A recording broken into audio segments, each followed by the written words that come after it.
Assalamu alaikum. My name is Dr. Muhammad Muspa Shaheen, and today's topic of lecture is endodontic materials.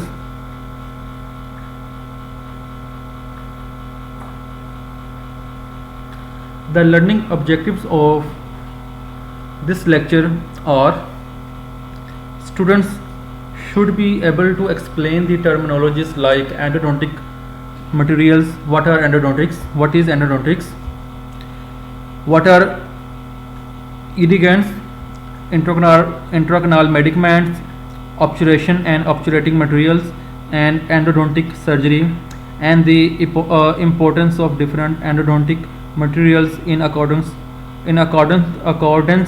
to their uses.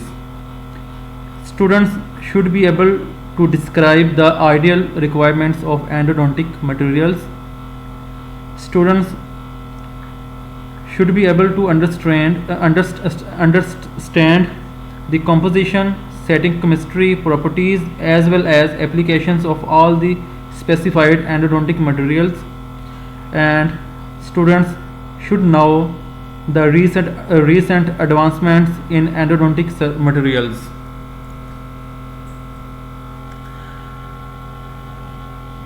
The topic endodontic materials will be covered in almost 3 lectures, and in today's lecture we will discuss about introduction to endodontics, indication and contraindications of endodontics, objectives of endodontics, procedure of endodontics, introduction to different materials used in endodontics, what is irrigation and what are irrigants, their types and properties. First of all, we will talk about what is endodontic. Endodontic, it is also known as root canal treatment in simple words. Endo is the Greek word which means inside, and odonto is a Greek word which means tooth, which means endodontic treatment means treats the inside of the tooth. The definition of endodontic is: endodontics or root canal therapy is employed to remove the necrotic or infected pulp, shape the canals, followed by its disinfection and filling to seal it from periapical tissues.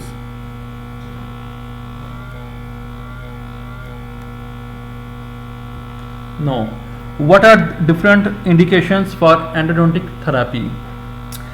Teeth with pulpal and periapical pathogenesis. Teeth with no pulpal or periapical pathogenesis may also need endodontic treatment due to the need for post and core construction to rebuild the missing coronal portion of the tooth, traumatic pulp exposure due to dental work or accidental fracture.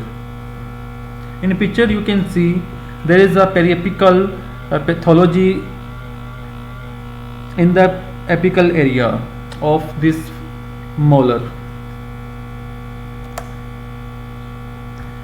The other indications are incomplete calcification of the pulp, chamber and root canals, internal absorption, over erupted and messily drifted teeth, when crown reduction may cause pulp exposure, teeth retained in the mouth to support or overlay या only denture या overdenture, and aesthetic requirements. The contraindications for endodontic therapy are: teeth with insufficient periodontal support. It means if teeth are mobile, so there is no chance to save those teeth, so it's better to extract those teeth rather than we do root canal treatment of those teeth. Teeth with vertical root fracture, the teeth which have vertical fracture in the root are very difficult to treat with root canal treatment. So those teeth are advised to extract. And next is teeth with external root resorption. In picture you can see a black circle or radiolucency in the center of root, which is external root resorption. It is a gone case. In this case, root canal procedure will not work, so the tooth has to be extracted. Next contraindication is non-restorable teeth which cannot properly function after endodontic treatment, and non-strategic teeth which cannot serve in occlusion or as abutments after endodontic treatment. Next contraindication is teeth with root canals not suitable for instrumentation or periapical surgery, such as calcified or severely curved canals. Sometimes teeth may have very severely curved canals which are very difficult to clean with the help of endodontic file. So in those cases, teeth have to extract.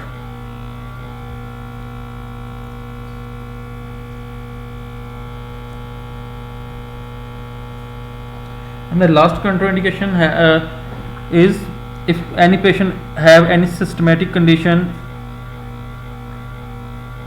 In that case, we are unable to do a root canal treatment with that systematic condition.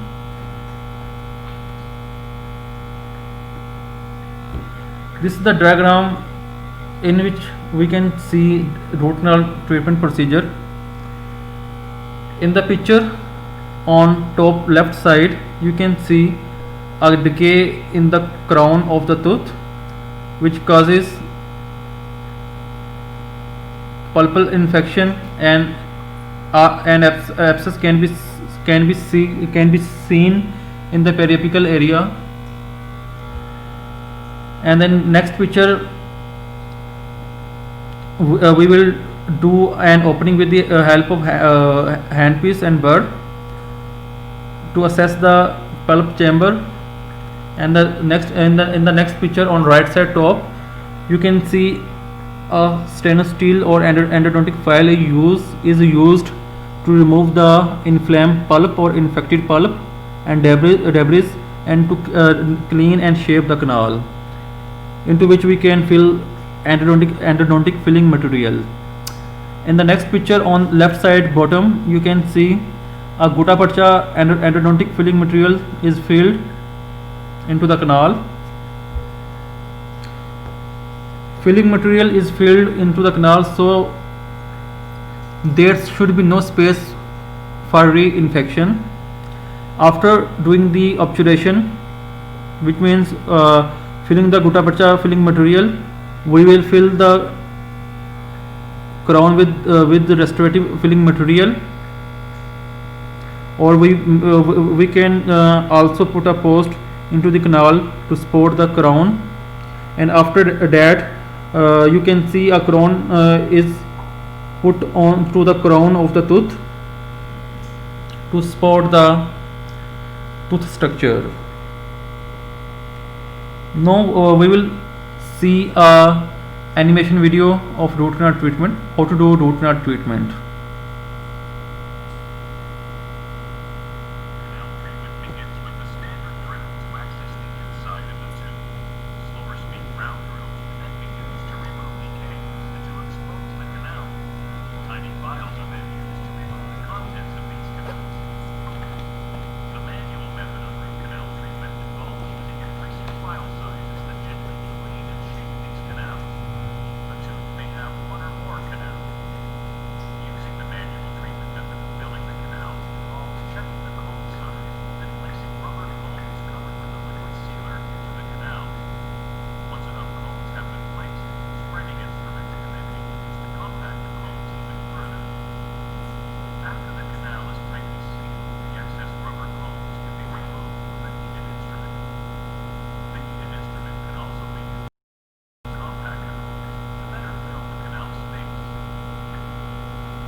So this is the whole root canal procedure, how to do root canal treatment.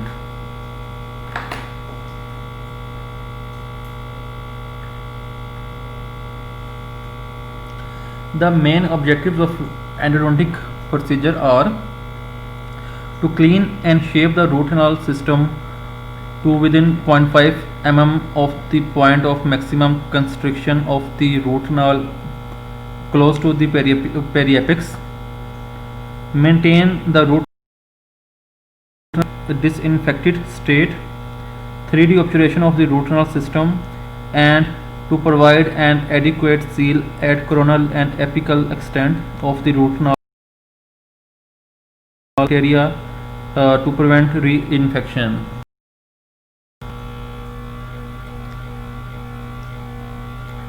In this picture you can see there is a periapical radiolucency in premolar, and in the next picture you can see a stainless steel file, and endodontic file is to remove the infected pulp and debris. And the next picture you can see obturating material is filled into the canal to seal the endodontic space, so reinfection cannot be good.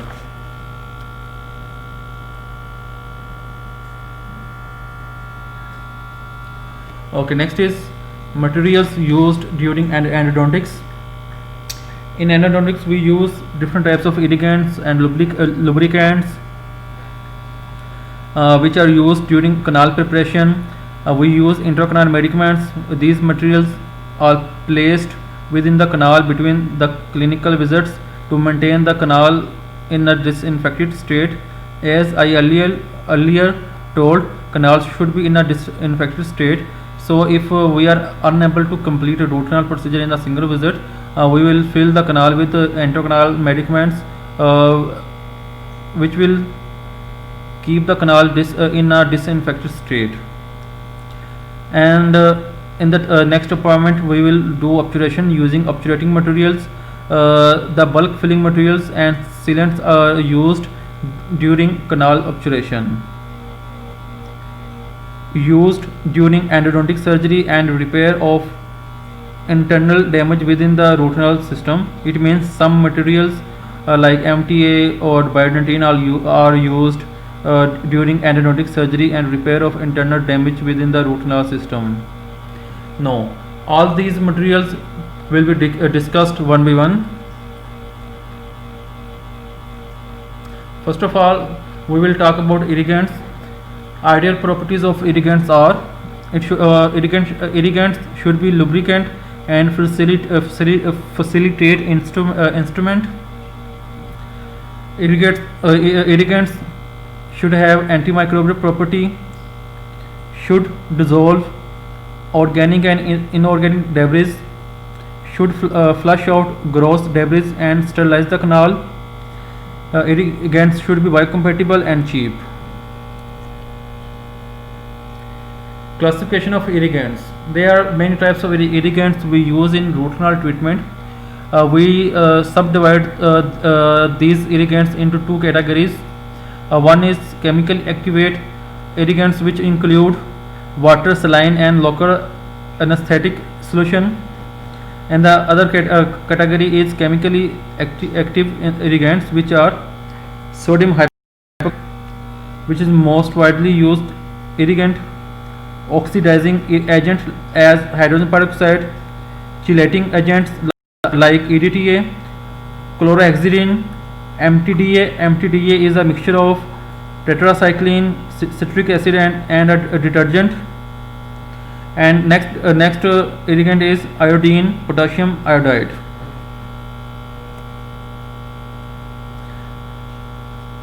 No, we will discuss all these irrigants one by one. First of all, we will discuss about sodium hypochlorite. The effective concentration of sodium hypochlorite is 5.25%, but we may use sodium hypochlorite in a range of 2% to 10%. Sodium hypochlorite bacterial and antifungal property, have excellent tissue, especially necrotic tissue dissolving ability. Sodium hypochlorite are able to remove organic smear layer. The main disadvantage of sodium hypochlorite is they are tissue irritant. So rubber dam should be used because it can cause inflammation of the soft tissues of oral mucosa, and should not be used in case of open epics, because if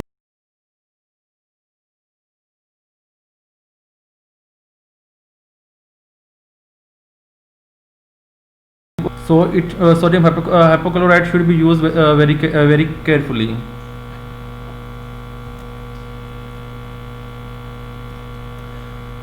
Sodium hypochlorite is available in market with the name of Paracan. Next is hydrogen peroxide. Its effective concentration is 3%. It may or may not be used with sodium hypochlorite. It has antibacterial effect. Hydrogen peroxide produce oxygen which eliminate anaerobic bacteria. Hydrogen peroxide has no dissolution effect and don't remove smear layer. That's why it is not used most widely. Hydrogen peroxide produce bubbling effect which enables flushing out of debris, and hydrogen peroxide has limited shelf life. Next is EDTA. EDTA is basically ethylene diamine tetraestic acid. Its effective concentration is 17%, available in the form of gel and solution. In picture you can see EDTA solution and EDTA lubricant gel. EDTA has antibacterial effect, do not resolve the necrotic tissue, but the most important function of EDTA is it can remove inorganic part of smear layer. EDTA has bubbling effect which enables flushing out of debris. EDTA has limited shelf life. EDTA causes sodium hypochlorite to lose its tissue dissolving capacity. That's why it should not be used in combination with sodium hypochlorite and should be used separately in the end of procedure. Next irrigant is chlorhexidine. Its effective concentration is 2%. It is effective against bacterial as a it is effective antibacterial agent against gram-positive, gram-negative and yeast. It has no tissue dissolution capacity, no smear layer removal. It has substantivity property, which means it has prolonged antimicrobial effect.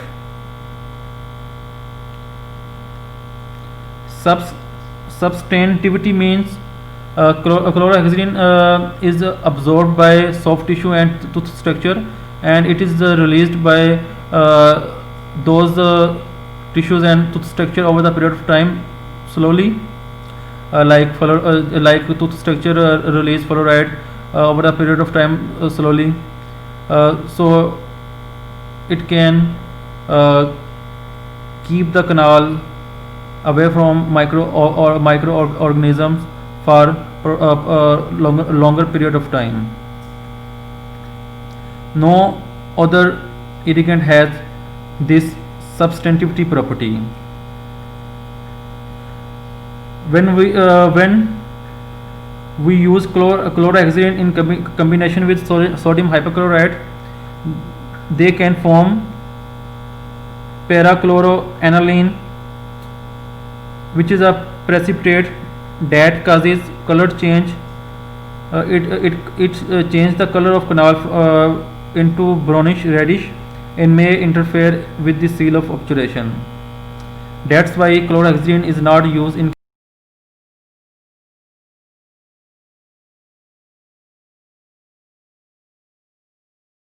MTDA is basically is a mixture of tetracycline, 3% doxycycline, and an acid which is 4.25%, citric acid, and a detergent which is 0.5% polysorbate. MTAD can remove smear layer, can disinfect root canal system. It is mixed as a powder and a liquid. It is used for 5 minutes in the end of root canal procedure.